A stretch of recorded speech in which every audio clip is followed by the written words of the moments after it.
अब बचाओ बताओ फिर इमाम मेहदी कैसे पहचानोगे? उसको अल्लाह ताला को खास ही करामत देगा। अगर तुम देखोगे उसकी तस्वीर देखोगे दाढ़ी देखो पर नहीं देखोगे ना। जी जी। लेकिन एक ऐसी ऐसी उसकी करामत दिखाएगी तो हर किसी को मानना पड़ेगा कि यही मामला है। वरना मानेगा कोई नहीं। इमाम मेहदी भी अल्लाह खुद आ जाए तब भी उसको नहीं मानेगा। इमाम मेहदी क्या है?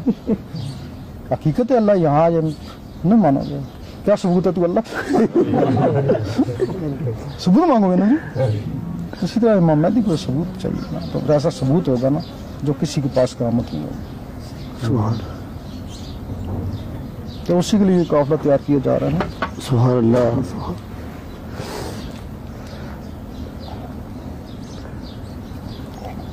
सरकार फिर इस काफिले का फंक्शन क्या होगा आगे चल के?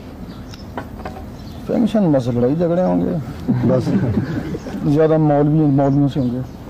अच्छा तुम्हें मौलवी हो ना बुरा लगेगा। हमने पूछा कि ये जो लड़के हैं ये आपके सामने बैठ बोलते हैं हमारे क्लब चलते हैं, आप यकीन नहीं कर सकते।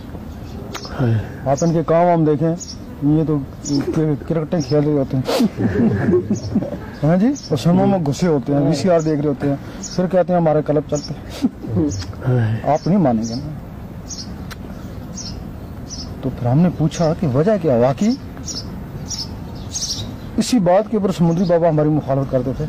अच्छा वो कहते थे सुर्खी पाउडर लगे हुए, कहते हैं हमारे क्लब चलते जी हाँ सही बात है। तो आती हैं सुर्खी पाउडर लगे हुए कहते हैं हमारे क्लब चलते। तो फिर हम जब बार बार वलियों ने इस तरह कहा ना, फिर हमको भी हुई कि वाकई ये क्लब चलने तो नहीं चाहिए ना भाई। फिर ये क्लब क्यों चलते हैं? क्लब चलने तो नहीं चाहिए। वाकई बिल्कुल नेकूकार हों, सारे शरीयत के अहकाम पूरे करें तो फिर क्लब फिर आखिर की बात है ना। फिर ये क्लब में पहुंचे ना तो ये तो नमाज़ों में नहीं पढ़ते हैं, हमारे क्लब चलते हैं। मतलब फिर हमको भी इसकी तहकीक कोई आखिर वजह की। फिर पूछा कि ये सिर्फ ये जो रायत है ना सिर्फ इमाम मेहदी के लिए, उनका साथ देने वाले चाहिए ना।